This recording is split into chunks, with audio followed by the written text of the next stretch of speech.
I got time, it's clear to see. Hello दोस्तों, तो सबसे पहले स्वागत है आपका अपने YouTube channel new success classes पर। इसी के साथ स्टार्ट करते हैं आज की क्लास। लेकिन आज की क्लास स्टार्ट करने से पहले जान लेना जरूरी है कि इससे पिछली वीडियो में मैंने आपको क्या पढ़ाया।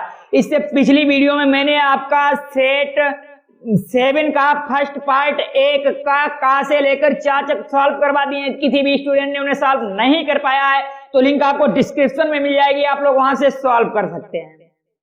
वीडियो देखने से पहले यदि आपने चैनल को सब्सक्राइब नहीं किया तो सबसे पहले चैनल को सब्सक्राइब करने और बेल आइकन को प्रेस जरूर कर लें, क्योंकि उसमें आपका ही फायदा। जैसे हम कोई न्यू वीडियो अपलोड करेंगे तो वीडियो को सबसे पहले नोटिफिकेशन आप लोग मिल जाएगा, आप लोग वहां से वीडियो देख सकते हैं।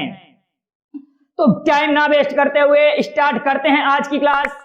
लेकिन वीडियो आपको अगर इसका फर्स्ट पार्ट देखना है तो प्लेलिस्ट में जाएं, वहां जाकर के आप सारे वीडियो देख सकते हैं। तो देरी ना करते हुए स्टार्ट। हर सेकंड का देखिए, क्वेश्चन पढ़िए भाई क्या कहता है।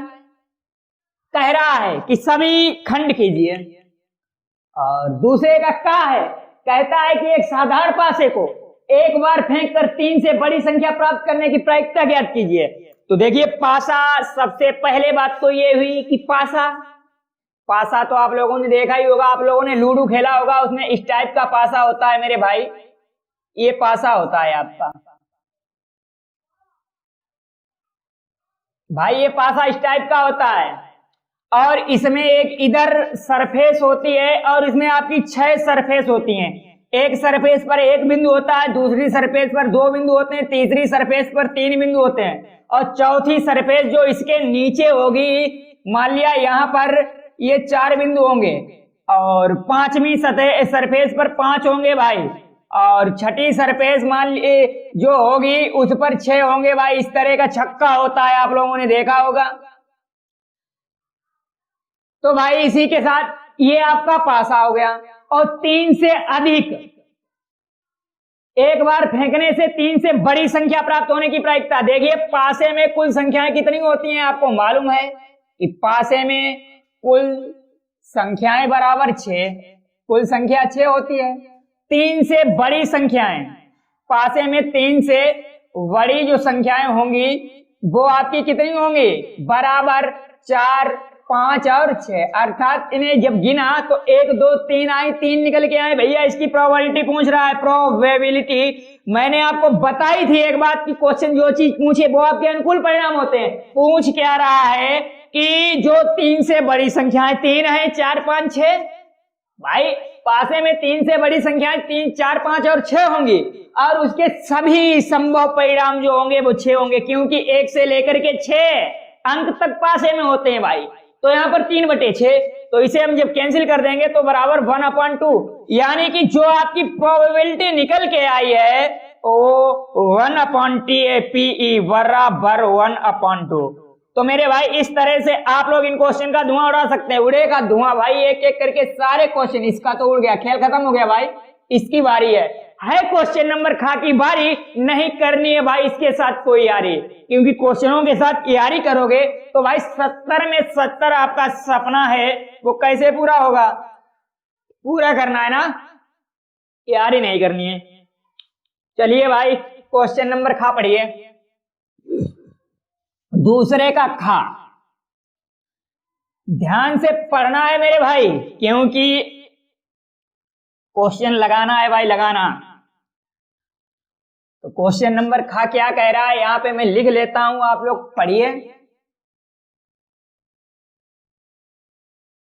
और बताइए हमें कि क्या कहता है। दिया गया एक चित्र ABC है जिसमें BC PQ के समांतर है और BC अनुपात PQ बराबर 1/3 दिया गया है। तो AP अनुपात PB का अनुपात पूछ रहा है कि AP और PB का अनुपात ज्ञात कीजिए। तो देखिए मेरे भाई, यहां पर आपको ये दिया गया है त्रिभुज, ये आपका B है, ये C है और ये A है। इसके समांतर जो BC है, इसके समांतर एक रेखा ये PQ खींच दिया, सॉरी P और ये Q है। कहता है कि और तुम्हें जो दिया है, और भाई दिया है आपको वो क्या है देख लो कि BC अनुपात पी क्यू बराबर 1 अनुपात पी क्यू अनुपात पी सी, बी सी अनुपात पी क्यू बराबर 3 अनुपात 1। ये अनुपात आपको दे रखा है। या आप ऐसे कहो कि पी क्यू अनुपात बी सी बराबर 1 अनुपात 3। भैया एक ही बात है, चाहे बी सी अनुपात पी क्यू बराबर 3 अनुपात 1 लिखो, चाहे पी क्यू अनुपात बी सी बराबर 1 अनुपात 3 लिखो। तो आपको ये दे रखा है कितना है इसका भाई, जो पी क्यू अनुपात बी सी है बराबर 1/3। इसका मतलब होता है कि 1 अनुपात 3 है भाई। इसका मतलब क्या होता है समझ लीजिए कि P Q upon B C बराबर 1/3, ये इसका मतलब होता है भाई। और इसे आगे बढ़ाइए तब इसका मतलब क्या होगा कि बी सी बराबर 3 पी क्यू। कैसे होगा भाई, इसका क्रॉस मल्टीप्लाई कर दिया, बी का बी सी का 1 में किया, बी सी बराबर 3 पी क्यू।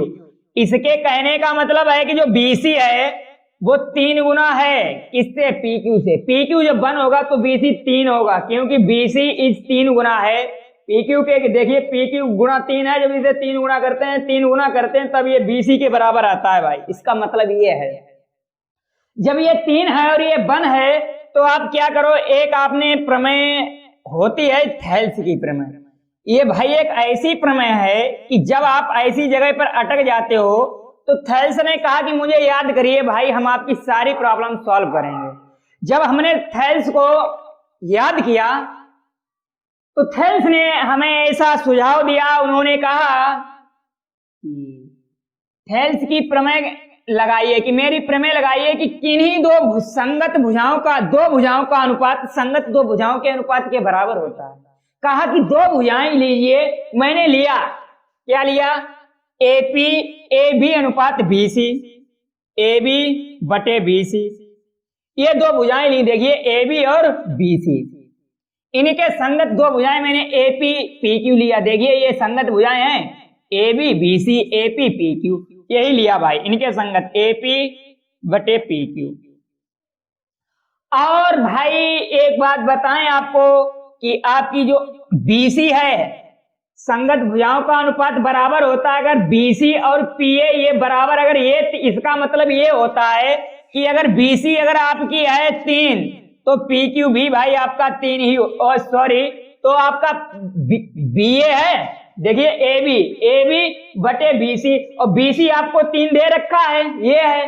तो इसका मतलब हो गया कि जो AB बटे BC है, BC 3 है, इट मीन्स ये हो गया कि AP भी आपका 3 होगा। क्या होगा, 3। तो लिख देना AP बराबर 3, सॉरी यहाँ पे AP लिखना है। इसका मतलब है अगर AB AP अपॉन PQ का मतलब है कि अगर PQ बराबर आपका 1 है, दिया है, देखिए PQ 1, तो इसका मतलब हो गया कि AP बराबर भी 1 होगा, क्योंकि संगत भुजाओं का अनुपात बराबर होता है मेरे भाई। तो यहां पर अगर ये 1 है तो इट मीन्स ये 1 हो गया, ये 3 है तो पूरा यहां से यहां तक तो 3 हो गया भाई, ये तो मान के ही चलो पूरा 3 हो गया। तो यहां पर आपको और एक इंपॉर्टेंट चीज बताना चाहता हूं मैं कि AB में क्या छुपा हुआ है, जो भाई पूछ रहा है PB, वो AB में छिपा हुआ है। कैसे आपको बताएंगे, कैसे बताएंगे आपको देखना। नंबर 1 का है भाई क्वेश्चन, लेकिन इसे बटोरना है। क्या करना है, नंबर बटोरने हैं भाई। AB बराबर, देखिए ये BP प्लस PA के योग के बराबर है भाई, देखिए BP प्लस PA, और यहां पर जो AB है वो BP प्लस PA आपको 1 दे रखा है, AB आपका ये भी 3 दे रखा है, तो ये कितना हो गया, BP प्लस 1। तो 3 माइनस इधर लाएंगे, प्लस का माइनस को हो जाएगा बराबर BP, तो यहां पर आपको निकाल देना है BP बराबर 2 आ गया भाई, ये आपका 2 आ गया BP, और ये 1 है। तो आपको जो अनुपात दे रखा है कहता है कि AP अनुपात PB ज्ञात कीजिए। तो भाई AP आपको दे रखा है बराबर 1 है यहां से यहां तक, और PB भी आपने फाइंड कर लिया 2 है। तो देखिए यहाँ पे लिख देना है कि AP बटे PB बराबर 1/2 मेरे भाई, यही आपसे क्वेश्चन कह रहा है, तो इसका अनुपात ज्ञात कीजिए। आपने तुरंत कर दिया एपी अनुपात टीवी बराबर 1/2। यही राइट क्वेश्चन, चाहे ये लिखो, बात एक ही है, शराब बदल गई बोतल वही है। तो भाई चलिए इसी के साथ क्वेश्चन नंबर गा का धुआं उड़ाएंगे। धुआं उड़ेगा भाई, 100% उड़ेगा, एक एक क्वेश्चन का धुआं उड़ेगा, 1 by 1 अनसॉल्व्ड के सारे क्वेश्चन का उड़ना है ना, उड़ाएंगे भाई। खोल दे पंख मेरे कहता है परिंदा, परिंदा कहता है भाई कि खोल दे पंख मेरे कहता है परिंदा, अभी और उड़ान बाकी है, जमीन नहीं है मंजिल मेरी, अभी सारा आसमान बाकी है। लहरों की खामोशी को समंदर की बेबसी मत समझिए नादान, जितनी गहराई अंदर है बाहर उतना ही तूफान बाकी है। तो इसी के साथ क्वेश्चन नंबर क्या पढ़िएगा। हमें मालूम है कि हमारे प्रयास के प्रति आपका विश्वास ही हमें संबल देकर और बेहतर बनाने की प्रेरणा व ऊर्जा प्रदान करता है भाई। तो आप लोग क्वेश्चन नंबर गा देखिए, कहता है दूसरे का गा कि कोस 18 डिग्री बटे साइन 72 डिग्री, इसका मान ज्ञात करना है। तो आप लोगों ने देखिए मेरे भाई, यहां पर आपका 18 डिग्री है, 72 डिग्री है, 18 डिग्री 72 डिग्री, चाहे 18 डिग्री को चेंज करो चाहे 72 डिग्री को चेंज करो, लेकिन एक को करना है भाई, 100% करना है। लेकिन हम लोग क्या करेंगे, हम लोग भी बहुत चतुर हैं। अब आप कहोगे कैसे, अरे यार हम ऐसा चेंज करेंगे जिसमें हमें दिक्कत कम हो। 18 डिग्री है, हमें मालूम है कि यार 90 डिग्री माइनस का 72 डिग्री कर देंगे, बहुत आसान है। हम भी अगर ये होशियार है, ये कहता है कि हमें चेंज करिए, तो हम भी होशियार हैं यार, वही करेंगे जिसमें हमें आराम होगी। तो देखिए 18 डिग्री मैंने चेंज कर दिया, इसका मतलब है कि 18 डिग्री के स्थान पर 90 डिग्री माइनस 72 डिग्री रख देंगे, शराब बदल गई बोतल वही है। तो यहाँ पर देखिए ये आपका कॉस है, ये 90 डिग्री माइनस का 72 डिग्री 18 डिग्री के स्थान पर भैया रख दिया और कुछ नहीं किया, यहाँ पर 72 डिग्री है। आपने एक भैया और चीज पढ़ी होगी कि कोस 90 डिग्री माइनस का थीटा बराबर साइन थीटा होता है। भाई यहाँ पर थीटा है, यहाँ पे थीटा आ गया, यहाँ पर आपका 72 डिग्री होगा है, तो 72 डिग्री आएगा भाई। तो अपान साइन 72 डिग्री, इससे ये कैंसिल हो गया, 1 आ गया भाई, 1 आ गया, इसका मान कितना आ गया। तो इस तरह से एक एक करके सारे का धुआं उड़ाएंगे भाई, सारे का टेंशन मत लेने का। बस आपको न्यू सक्सेस क्लासेस पर बने रहना है, 70 में 70 लाना है, तो न्यू सक्सेस क्लासेस पर रहना है। क्वेश्चन नंबर ना की है बारी, 100% नहीं करेंगे इसके साथ कोई यारी। भाई यारी तो हमने किसी के साथ नहीं किया आज तक, तो इसके साथ क्या करेंगे। भाई कह रहा है कि अभाज्य गुणनखंड विधि से 6, 72 और 120 का मासा व लासा ज्ञात करना है। करेंगे भाई, इसका भी करेंगे, लेकिन इससे पहले मैं आपको कुछ बताना चाहता हूं, वो ये है कि आपने पढ़ा होगा कि अंक गणित की आधारभूत प्रमेय।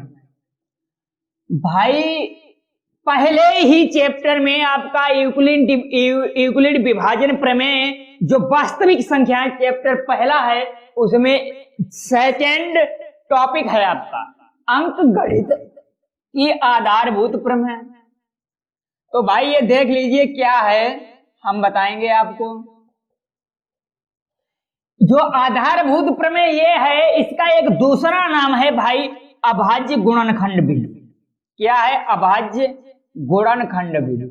अब भैया वही आपसे पूछा गया है कि अभाज्य गुणनखंड विधि द्वारा इनका मासा व लासा ज्ञात कीजिए। भाई आपको ध्यान आ गया होगा कि आपने जो अंक गणित की आधारभूत प्रमेय पढ़ी है चैप्टर 1 में, वहां पर इसका दूसरा नाम अभाज्य गुणनखंड विधि दे रखा है। और अंक गणित की आधारभूत प्रमेय अथवा अभाज्य गुणनखंड विधि, जो आपकी अभाज्य गुणनखंड विधि है, ये कहती है कि कोई भी आपका एक पूर्णांक है, पूर्णांक का मतलब समझ रहे, कोई भी एक पूरी संख्या, ये 10,500 है, 700 है, 300 है, 500 है, ठीक, इसके अलावा में 10,000 है, इसके अलावा 12,000 है, 20,000 है, 15,000 है, जितनी भी आपकी संख्याएं हैं, 1,024 है, 361 है, ये जितनी भी संख्याएं भैया, ये सब अभाज्य गुणनखंडों के गुणनफल के बराबर होता है।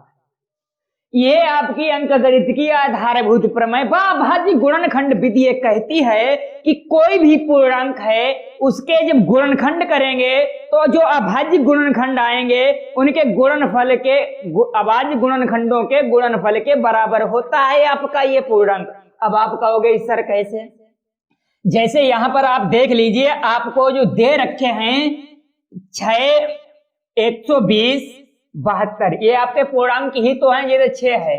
इसका गुणनखंड हमने किया तो इसका गुणनखंड हमें मिला 2 गुणा 3, 72 है आपका भाई, 72 है। देखिए यहाँ पे 6 है, 6 एक पूर्णांक है। अब पूर्णांक जब इसका गुणनखंड किया 2 भी आपकी एक क्या है? अभाज्य संख्या। 3 भी एक अभाज्य संख्या। और मैंने यहां पर भाई यही लिखा था कि अभाज्य गुणनखंड विधि। तो भाई 100% अभाज्य गुणनखंड ये मिलेंगे आपको। देखना कोई भी जितने भी फैक्टर हैं सबके करेंगे अभाज्य गुणनखंड मिलेंगे। तो देखिए 36 है, 72 है, 2 दूनी 4, 4 दूनी 8 और 8 तिया 24, 24 तिया 72। देखिए 2 आपका अभाज्य है, 3 भी अभाज्य है, अर्थात अभाज्य गुणनखंडों के गुणनफल के ही बराबर तो है। 2 दूनी 4 दूनी 8, 8 तिया 24, 24 तिया 72। इट मीन से हो गया कि 72 के गुणनखंड अभाज्य संख्याएं हैं जिनके गुणनखंडों के गुणनफल के योग के बराबर 72 है। समझ में आ रहा होगा ना? ठीक, क्लियर। जब ये क्लियर है तो आगे वाला भी क्लियर होगा। इसके गुणनखंड करेंगे भाई 2 दूनी 4 दूनी 8, 8 तिया 24 और 24 पंजे 120। भाई इसके गुणनखंड यही आएंगे। 100% आप करके देख लो। आप कहोगे कि नहीं सर नहीं आएंगे। क्यों नहीं आएंगे भाई? 60, 30, 15, 55, 15, 5, 1। भाई देखिए 2 गुणा 2 गुणा 2, 1 2 3, 1 2 3, एक बार 3 है, एक बार 5 है, एक बार 3, एक बार 5 आया। तो चलिए ठीक है भाई, जब ये आया तो कोई दिक्कत नहीं, धीरे धीरे बताएंगे आपको। अब आपने अभाज्य गुणनखंड कर लिए। अब वो कहता है कि इसी विधि से मासा व लासा भाई निकलवा रहा है। पहले मासा, फिर कह रहा है कि लासा, ये भी निकालेंगे। आप ये देखिए कि जो मासा होता है ना आपका, ये गुणनखंडों में सबसे छोटी घात देखिए जो कॉमन मिले, सबसे छोटी घात जो कॉमन मिले तीनों में, वही आपका मासा होगा। तो यहां पर देखिए, यहां पर अगर हम इसे इस तरह से लिख दें 2 की पावर 3 गुणा 3 की घात 2, तो कोई दिक्कत नहीं होनी चाहिए भाई मेरे। अगर इसे हम इस प्रकार लिख दें 2 की घात 3 गुणा 3 की घात 1 गुणा 5 की घात 1, यहां पर इसे अगर 2 की घात 1 कह दें, 3 की घात 1 कह दें, तो भैया कोई दिक्कत नहीं होनी चाहिए, क्योंकि बात वही है। 2 की घात 1 अथवा 2 बात तो एक ही है। अब आप देखो कि 2 की घात 1 यहां पर है। मैंने कहा कि जो न्यूनतम घात कॉमन मिले, जो तीनों में प्रेजेंट हो, वही आपका मासा होगा। देखिए 2 की घात 1 ये न्यूनतम घात है लेकिन 1 में है। यहां पर भी भाई 2 की घात जब 3 है तो 1 तो 100% होगी, आपको मालूम होना चाहिए। 2 की घात 3 है तो 1 तो 100% होगी, लेकिन 2 की घात जो कम से कम तुम्हें कॉमन मिल रही है, तो यहाँ पे लिखना है कि मासा, देखिए 2 की घात 1 कॉमन मिल रहा है ना तीनों में। अब 3 की घात 1 यहाँ पे है, 3 की घात 2 यहाँ पे है, 3 की घात 1 यहाँ पे है, अर्थात 3 की घात 1 भी कम से कम घात, जो घात हो कम से कम हो, वही आपको लेनी है। तो 3 की घात कम से कम 1 है, लेकिन 5 की घात 1 है। यहाँ पर 5 की घात 1 है, लेकिन यहाँ पर भी नहीं है, यहाँ पर भी नहीं है। मैंने कहा जो कॉमन मिले वही होगा। तो कॉमन आपको ये मिला मेरे भाई, तो आपका जो मासा हो गया 2 की घात 1 2 और ये 3 बराबर 3 दूनी 6। भाई यही आपका करेक्ट आंसर, 100% ट्रुथ है भाई, ट्रुथ। अब आपको लासा ज्ञात करना है भाई, ये भी बताएंगे आपको लासा। लासा के लिए आपको मैक्सिमम पावर देखनी है, लेकिन कॉमन नहीं। मैक्सिमम पावर किसमें है वही उठानी है, लेकिन प्रत्येक संख्या की 2 है, 2 की मैक्सिमम पावर 3 है, 3 की मैक्सिमम पावर 5 है, 5 की मैक्सिमम पावर, तीनों संख्या लेनी है। यहाँ पर देखिए इसमें मैक्सिमम पावर है ही नहीं, मिनिमम है। इसमें 2 की पावर 3 मैक्सिमम है, यहाँ पर भी 2 की पावर 3 है, तो 2 की पावर 3 लिख लिया लासा के लिए। अब देखिए 3 की घात 1 है, लेकिन मैक्सिमम नहीं है। क्यों? क्योंकि यहाँ पर 3 की घात 2 है, यहाँ पर 3 की घात है। मैंने कहा कि अधिकतम घात 3 की लेना है, तो 3 की घात अधिकतम कितना है 2, यहाँ पे लिख देना है 3 की घात 2 गुना आपको 5 की घात अधिकतम लेना, इसमें नहीं है इसमें भी नहीं है लेकिन इसमें 5 की घात 1 है, तो लिख लीजिए भाई 5 की घात 1, तो बराबर इसका भाई क्या करेंगे, इसका इसे खोलेंगे 8 आएगा, इसे खोलेंगे 9 आएगा, इसे 5 खोलेंगे आएगा 8 नेम 72, 72 पंजे 8 नेम 72 और 72 पंजे भाई 5 दूनी 10, 5 सते 35 1 36 360 भाई यही करेक्ट आंसर होगा 100%। मेरे भाई हम जानते हैं कि आप लोग कंफ्यूज हो गए, नहीं समझ में आया होगा, लेकिन मैं आपको एक इसका दूसरा मेथड भी बताएंगे मेरे भाई। 100% वादे के साथ कहता हूं कि आप यही कहोगे कि बात सर क्या बात है, बात ही तो बतानी है आपको, वो है क्या, वो बात ये है भाई, जैसे 6 के गुणनखंड की तो 2 गुणा 3 आया, 72 के गुणनखंड करे तो 2 गुणा 2 गुणा 2 गुणा 3 गुणा 3 आया मेरे भाई। मैंने 120 के गुणनखंड किए तो 2 गुणा 2 गुणा 2 गुणा 3 गुणा 5 आया भाई।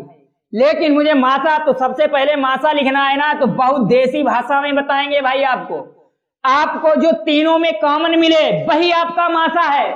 देखिए यहाँ पर 2 कॉमन मिल रहा है तीनों में है, अब यहाँ पर देखिए 3 है आपके पास भाई, यहाँ पर वे भी एक 3 है, यहाँ पर भी एक 3 है, अर्थात ये 3 आपको कॉमन मिल रहा है भाई। तो मासा जो तीनों में हो, जो तीनों में हो, 2 यहाँ पर मैंने देखा है, यहाँ पर भी है 2, लेकिन सम में होना चाहिए। यहाँ पर 2 की घात 1 है तो 2 की घात 1 ही लेंगे, यहाँ पर भी 2 की घात 1 ही लेंगे, जो तीनों में है लिख दिया।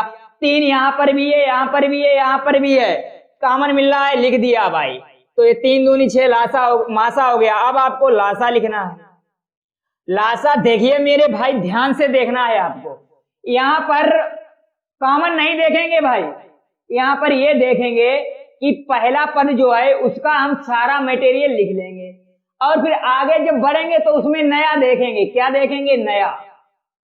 कैसे आपको बताएंगे मेरे भाई, देखो यहां पर पहला पद 2 गुणा 3 है भाई, लिख लिया। दूसरे पद में मैं चला, नया देखेंगे। 1 बार 2 यहां पर है, लिख चुका हूं, पहले पद में है 1 बार। 2 यहां पर कितनी बार है? 2 बार है, नया मिला 2 बार, तो 2 बार लिख लिया, गुणा 2 गुणा 2। 3 यहां पर 1 बार है, यहां पर ऑलरेडी 1 बार है, यहां पर भी नहीं लिखेंगे, 1 बार नहीं लगे, अगर दोबारा मिलेगा मिला, लिख लिया भैया, गुणा 3 लिख लिया। इसमें आए भैया 1 2 3 और 1 2 3, 3 बार 2 लिख चुके हूं, इसीलिए 3 नहीं लिखेंगे। 3 आया, 3 भी 1 बार लिख चुका हूं भाई, तो 3 भी नहीं लिखूंगा। और 5 है, 5 नया है, नया देखते हैं मेरे भाई, नया लिख लिया।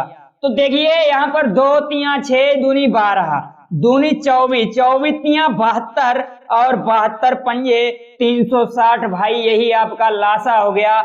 आई होप आप लोगों को समझ में आया होगा। अगर फिर भी किसी को कोई डाउट हो भाई, कमेंट बॉक्स में कमेंट करना, बिंदास कमेंट करना, और हम आपको रात दिन बिंदास की तरह ही पढ़ाता रहूंगा। हमें मालूम है क्यों पढ़ाएंगे, क्योंकि आपके विश्वास के प्रति, मेरे प्रयास के प्रति आपका विश्वास ही हमें संबल देकर और बेहतर करने की प्रेरणा व ऊर्जा प्रदान करता है। मेरे भाई लगा रहूंगा आपके साथ, 70 में 70 लाना है, न्यू सक्सेस क्लासेस पर आना है। तो मेरे भाई वीडियो को अंत तक पूरा देखें, और वीडियो को अंत तक पूरा देखने के लिए धन्यवाद। मिलते हैं अपनी अगली क्लास में।